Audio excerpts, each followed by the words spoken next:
ये आकाशवाणी दिल्ली है। प्रस्तुत है हमारा साप्ताहिक कार्यक्रम साहित्यिकी।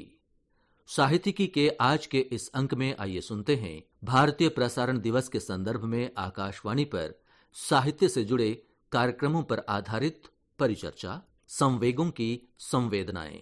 प्रतिभागी हैं आकाशवाणी से सेवानिवृत्त अधिकारी श्री जैनेन्द्र सिंह, श्री सोमदत्त शर्मा और श्रीमती ललिता चतुर्वेदी, साथ ही वरिष्ठ पत्रकार श्री उमेश चतुर्वेदी। चर्चा का संचालन कर रहे हैं उमेश चतुर्वेदी। आकाशवाणी के इस विशेष कार्यक्रम में आप सबका स्वागत है। आज के इस कार्यक्रम में आकाशवाणी पर अरसे तक जादू बिखेरती रही आवाजें हमारे साथ हैं। हमारे साथ हैं आकाशवाणी के ही पूर्व अधिकारी सोमदत्त शर्मा, आकाशवाणी की शानदार और जानदार आवाज जैनेन्द्र सिंह और ललिता चतुर्वेदी जी। आप तीनों का इस विशेष कार्यक्रम में स्वागत है। धन्यवाद। नमस्कार, धन्यवाद। श्रोताओं की जानकारी के लिए बता दें कि आज के इस कार्यक्रम में उपस्थित हमारी ये तीनों हस्तियां आकाशवाणी के साहित्यिक कार्यक्रमों की कभी कर्णधार रही हैं तो कभी सूत्रधार।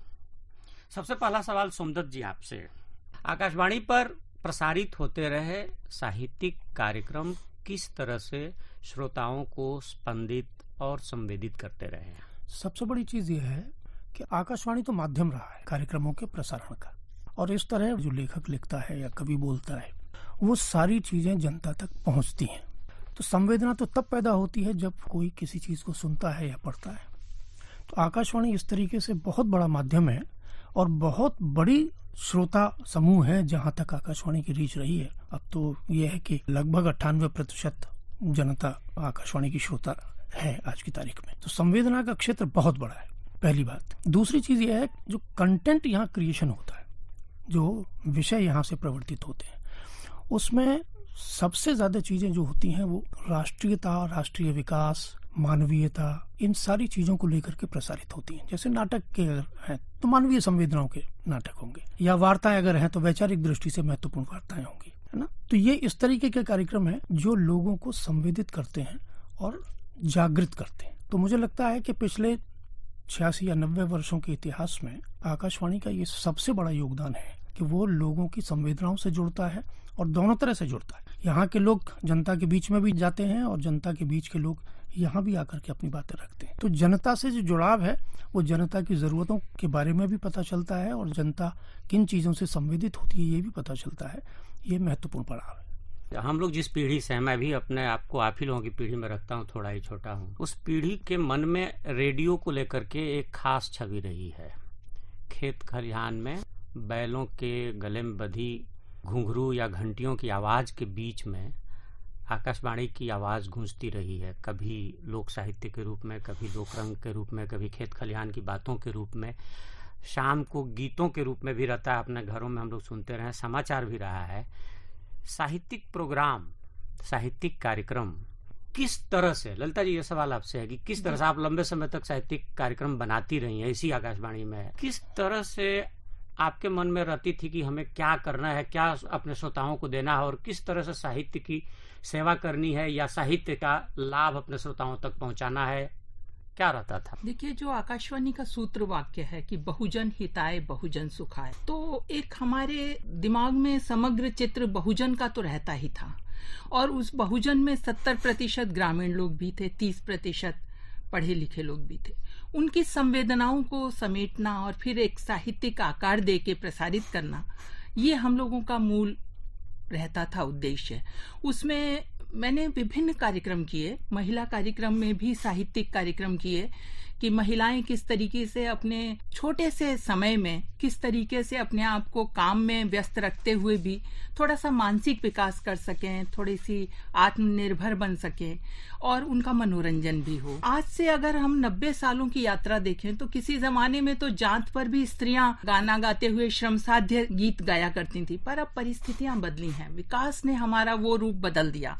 तो वो लोक साहित्य हमारा थोड़ा सा पीछे चला गया और अब विकास यात्रा, विकास गीत, इस तरीके के गीत भी आने लगे जिसमें महिलाएं अपने आप को सशक्त और समर्थ मान रही हैं। उस तरीके के प्रयाण गीत भी बने, उस तरीके की नाटक भी तैयार हुए, उस तरीके से महिलाओं ने अपने आप को एक तरीके से निरूपित किया कि समाज में कि मैं भी कुछ हूँ, अपना अस्तित्व बताने के लिए।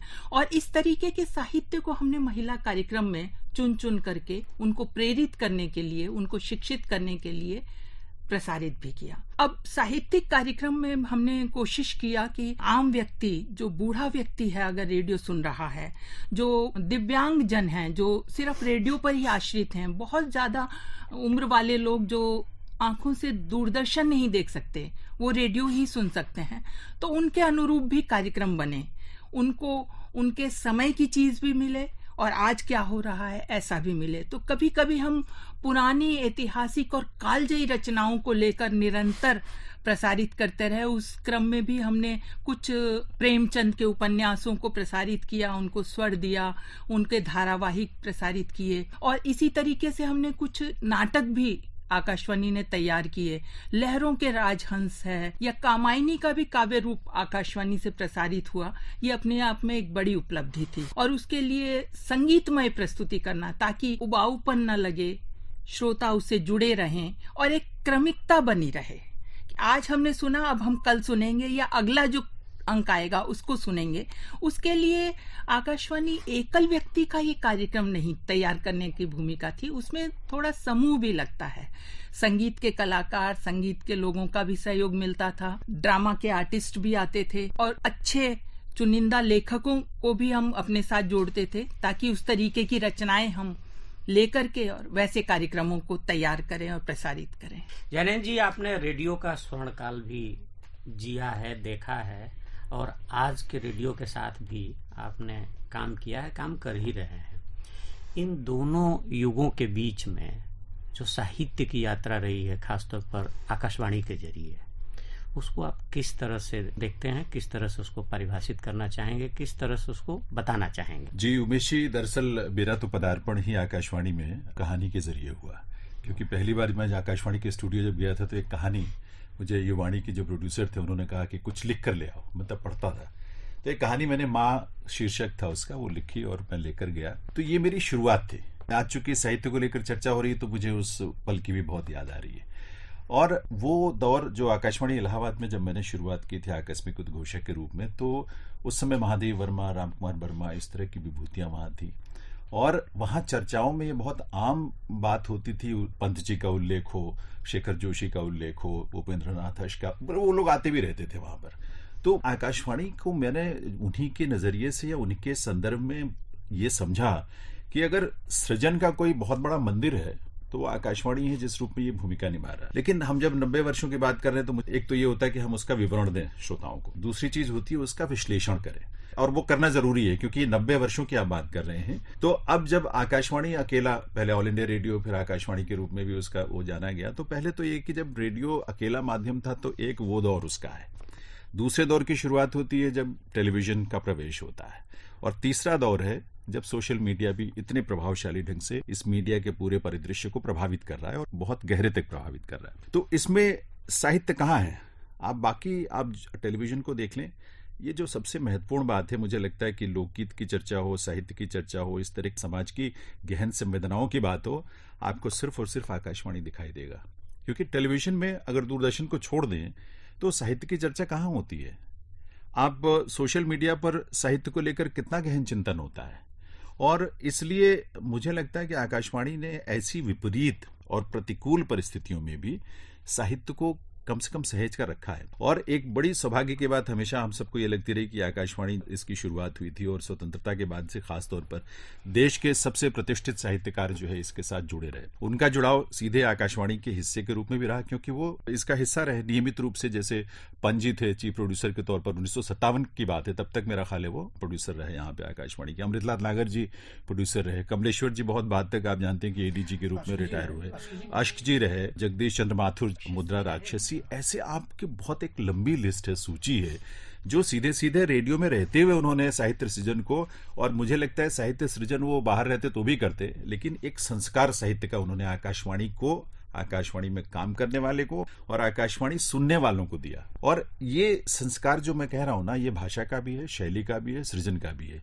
और मुझे सबसे एक प्रभावित करने वाली बात ये लगती है कि हमने ये साहित्य का सृजन का जो रूप है ना, ये सिर्फ साहित्यिक कार्यक्रमों तक नहीं रहा। जब हम आलेख लिखते रहे हैं कार्यक्रमों के, किसी भी अब कोई रूपक की कोई आलेख उसका हम लिख रहे हैं या कोई चर्चा के लिए हम अपने आलेख की तैयारी कर रहे हैं, मुझे लगता है कि हमारे कहीं अंतर्मन में ऐसे साहित्यकारों की, उनकी सीख की, उनके एक आभा जो होती है, उसका असर जो है मैंने हमेशा महसूस किया है।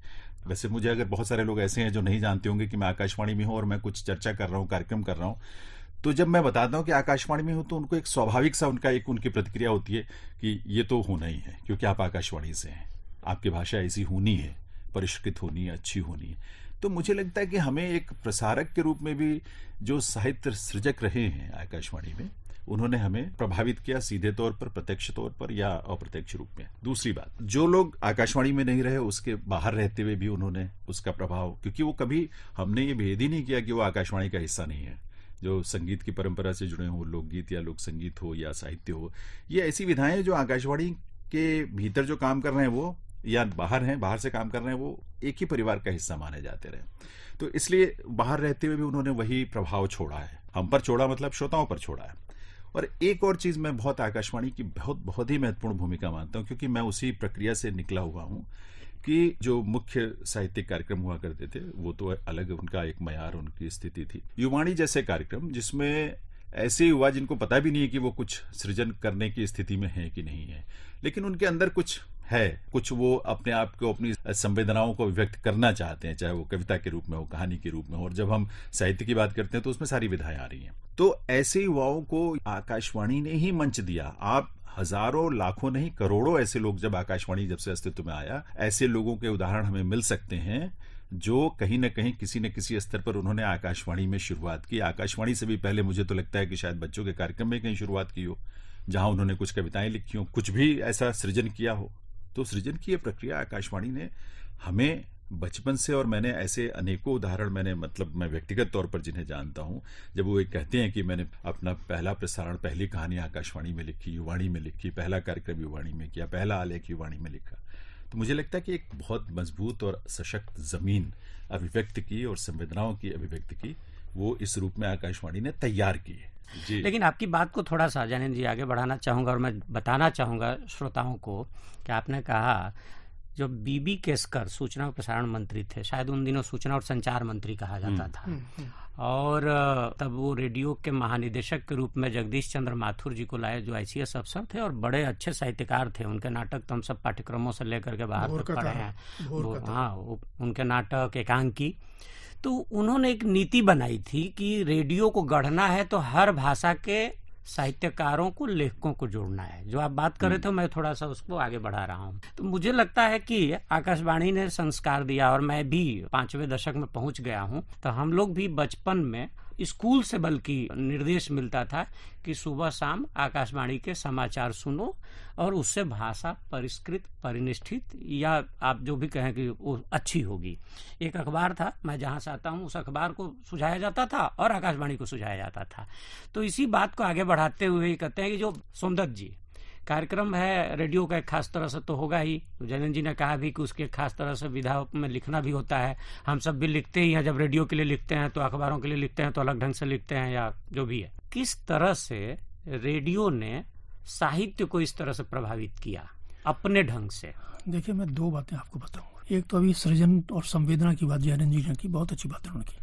संवेदना कैसे पैदा होती है इसका एक उदाहरण मैं आपको, एक घटना बता रहा हूँ। मेरी पोस्टिंग रांची में थी उस समय। एक रोजलिन लकड़ा जी हुआ करती थी जो बाद में स्टेशन डायरेक्टर भी हुई। उस समय वो स्टेशन डायरेक्टर नहीं हुई थी, ड्रामा वॉइस थी शायद। सुरेंद्र उपाध्याय जी हुआ करते थे ड्रामा प्रोड्यूसर रांची में। तो एक दिन उन्होंने कहा, सुगिया जी, सुगिया बहन उनका नाम था, जो रेडियो स्टॉक करेक्टर के तौर पर आती थी, सुगिया बहन कहते थे उनको। तो सुगिया जी सुनिए जरा, एक रोल कीजिएगा। तो बताइए ना क्या करना है।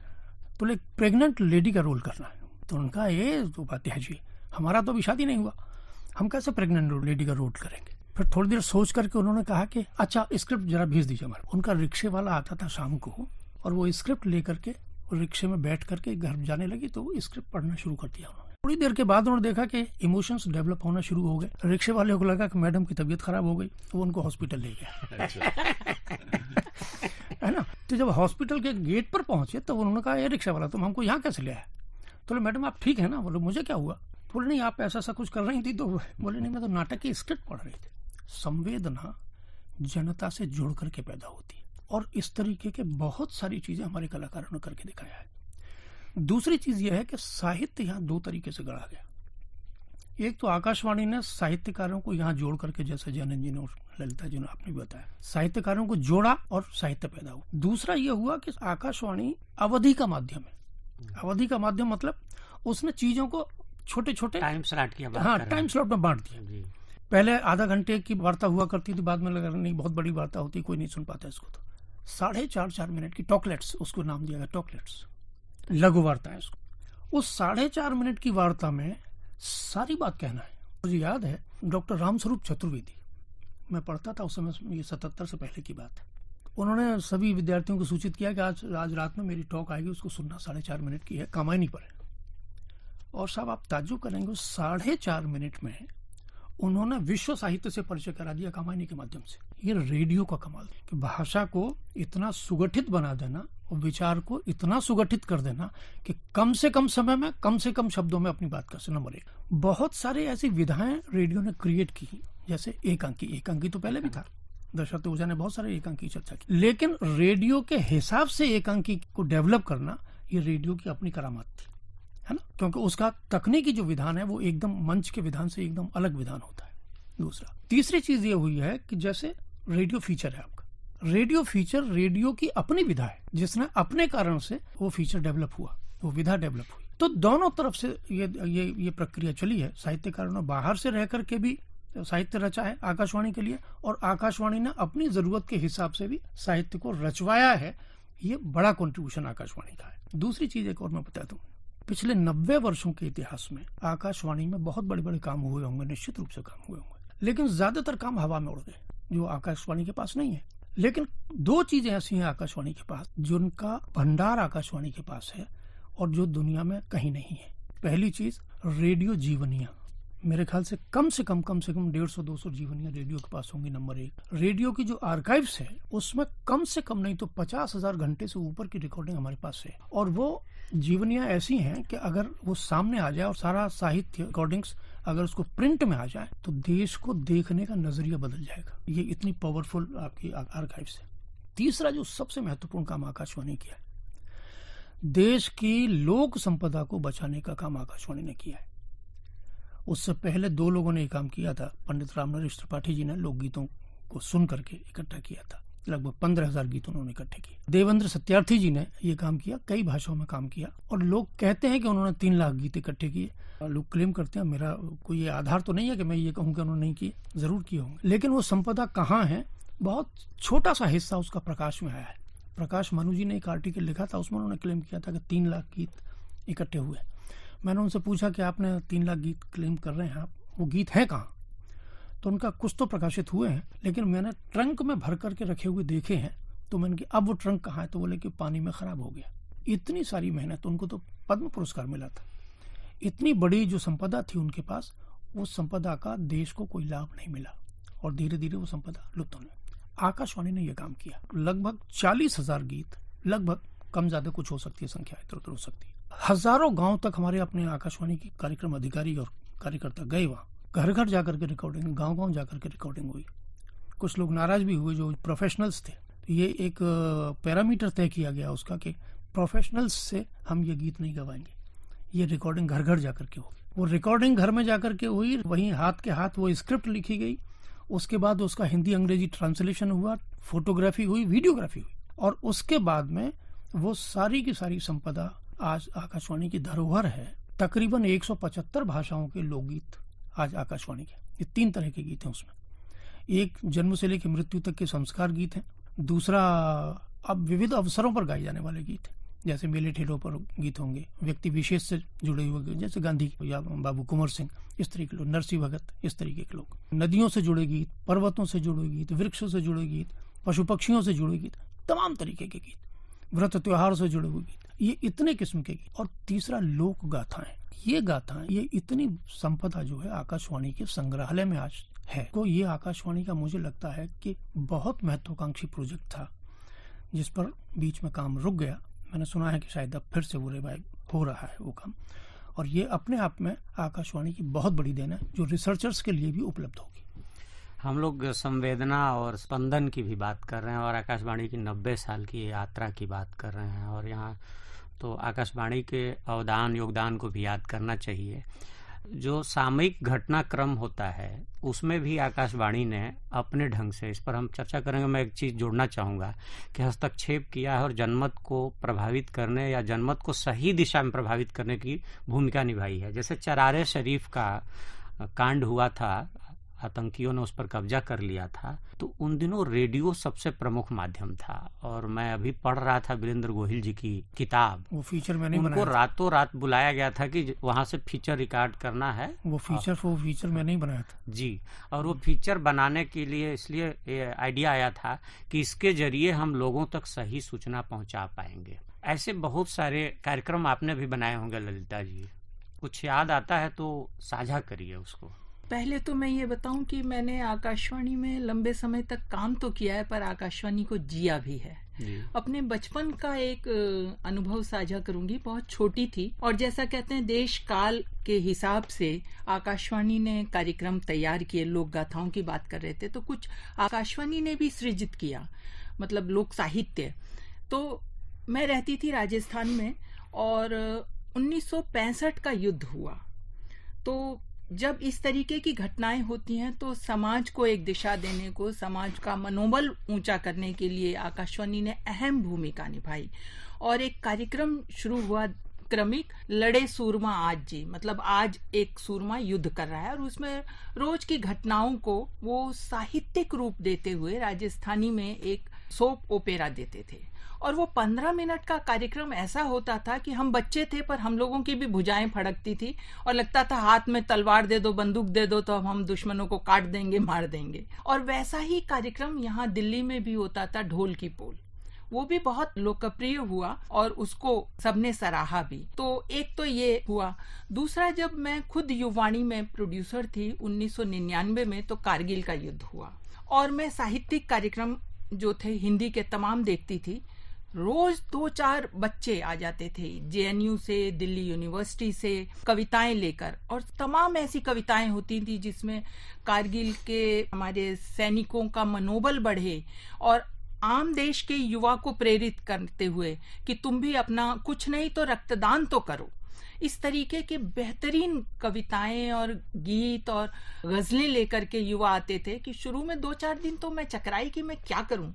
बाद में फिर मैंने अपने निदेशक से बात की कि सर एक ऐसा कारगिल के लिए हम क्यों ना चंकी शुरू कर दें आधे घंटे का।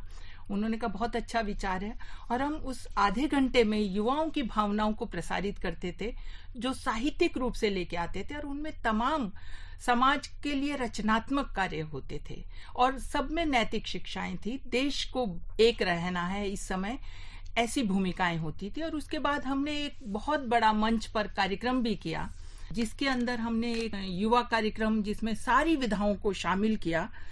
तो वो हमारा बहुत ही लोकप्रिय कार्यक्रम हुआ। उसमें तमाम युवाओं ने भाग लिया, विभिन्न यूनिवर्सिटी के विभिन्न स्कूलों के बच्चे थे, 15 से 30 साल तक के बच्चे, और उन्होंने इसको किया। तो इस तरीके से हमने देखा कि आकाशवाणी ने जब जब मौका मिला, और इस तरीके देश पे भी अगर कोई संकट आया तो राष्ट्रीयता की भावना भरने में आकाशवाणी सबसे आगे रही। नारायण जी, आपको कुछ ऐसा अनुभव याद है? आपने भी कुछ प्रोग्राम बनाए होंगे जिसमें सीधे सार्थक हस्तक्षेप किया होगा, लोगों को प्रभावित किया होगा। मैं इसमें अपनी कमी मानता हूं कि हमने कभी चीजों को डॉक्यूमेंट नहीं किया। ये आकाशवाणी में काम करने वाले सभी व्यक्ति की मुझे लगता है कि ये दुश्वारी या पीड़ा या कमी रही है, क्योंकि अगर हम ये करते होते तो एक बहुत बड़ा हमारे पास एक उस पूरी प्रक्रिया का एक दस्तावेज इकट्ठा होता। लेकिन खैर वो तो नहीं हुआ। लेकिन बहुत अनगिनत प्रोग्राम इस तरह के कार्यक्रम बनाए, जाहिर सी बात है सब याद भी नहीं है। लेकिन ये है कि मेरा एक शुरू से एक प्रयास था कि मैं आकाशवाणी में हर फॉर्मेट में काम करूं, ड्रामा में, समाचार में, फीचर में, कहानी में, हर चीज में। और इस वजह से मैंने हर चीज में अपना कोशिश करके जो भी सीखा है। लेकिन एक जरूर याद आता है कि जैसे आकाशवाणी लखनऊ में था, मैं तो वहां 70 साल उसके पूरे हुए थे। आकाशवाणी का लखनऊ केंद्र बहुत पुराना है, आजादी के पहले का। तो वहां एक ये हुआ कि इस 70 वर्ष की यात्रा पर एक फीचर बनाया जाए। तो जब आप इतिहास को पलटते हैं, पन्नों को पलटते हैं, देखते हैं, तो उसमें फिर आपको बहुत कुछ मिलता है जो एक धाती के रूप में हमारे पास है, जो अन्यथा हमारे जानकारी में नहीं होता, किसी की जानकारी में नहीं होता। तो जैसे अब अमृतलाल नागर जी थे जब इस स्टेशन की शुरुआत हुई थी, और उस तरह से उस समय के दौर की तमाम कुछ रिकॉर्डिंग्स मिल गई, रमई काका के कुछ संदर्भ और उनकी रिकॉर्डिंग, तो इस तरह की चीजों को बहुत खंगाला, बहुत सारे रूपक फीचर सुने, तो वो एक मुझे लगता है कि एक सार्थक, एक जो मुझे अभी भी याद है। इसके अलावा जो दिल्ली में रहते हुए कुछ चीजें, बहुत सारी चीजें हुई, लेकिन कुछ चीजें जैसे मुझे लगा कि उसका प्रभाव बहुत पड़ा और युवाओं पर बहुत प्रभाव पड़ा। जैसे गोदान को श्रृंखलाबद्ध पाठ किया, मैंने गोदान को इतनी बार पढ़ा था, लेकिन जब ये पाठ करते हुए मैं अलग ही दुनिया में होता था, एक अनुभव अपना ही अलग हो जाता था। वो सत्य के प्रयोग गांधी जी की, वो पूरा श्रृंखलाबद्ध पाठ उसका किया। इतने मतलब हम पढ़ते हुए शायद उतना जान नहीं पाते हैं, जब हम किसी के लिए प्रस्तुत करते हैं तो अतिरिक्त प्रयास करते हैं उसके लिए, समझते हैं, उसके उतार चढ़ाव को समझते हैं, उसके भाव के संप्रेषण को समझते हैं, उसकी संवेग की संवेदनाओं को भी समझते हैं तो ये चीजें समझते हुए, तो ये अपने आप में खुद के लिए बहुत सार्थक रही ये चीजें। और मुझे बाद में बहुत सारे ऐसे बच्चे यूनिवर्सिटी के भी मिले कि उनको ये कहना था कि आप इसको पूरी श्रृंखला जो है आप यूट्यूब पर डाल दीजिए। वो आकाशवाणी का था चूंकि, तो इसलिए मैं उसमें व्यक्तिगत तौर पर उसको नहीं डाल सकता था, लेकिन ये चीजें ऐसी रही जो प्रभावित करती रही हैं, और आकाशवाणी ही है जो इस मामले में अपनी भूमिका निभा रहा है। मुझे ये होता है, सिर्फ एक चीज जरूर मैं कहना चाहूंगा कि आकाशवाणी सुनने में सबसे बड़ी बात ये होती है कि आपको पता भी नहीं होता कि आपके पास किस तरह के ज्ञान के भंडार से आपका साक्षात्कार होने जा रहा है सामान्यतः।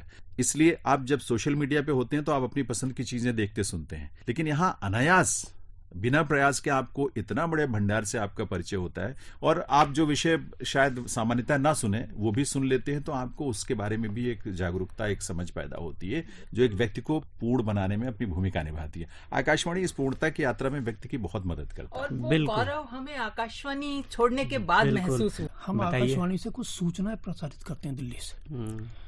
मुझे याद है कि एक दफे एक सूचना प्रसारित हुई कि किसी को खून की जरूरत थी, वो खून उसको कहीं नहीं मिल रहा था, जो उसका ग्रुप था उसमें। आकाशवाणी से प्रसारित हुआ, और प्रसारित होने के साथ जो लाइन लगी वहां खून देने वालों की, वो अद्भुत दृश्य था सर। दूसरा मैं बताऊं कि जो इसकी चर्चा आप कर रहे थे, जो ढोल की पोल की आप चर्चा कर रहे थे, नारायण जहानाबादी रांची में थे, 4 फीट का आदमी, 5 मिनट का प्रोग्राम बनता था उसी समय जिस समय ढोल की पोल प्रसारित हो रहा था। 8:15 बजे सवेरे की न्यूज होती थी, वो न्यूज उसमें कवर होती थी, 3 कैरेक्टर उसमें होते थे, और 9:25 से लेकर के 9:30 तक वो कार्यक्रम ब्रॉडकास्ट होता था।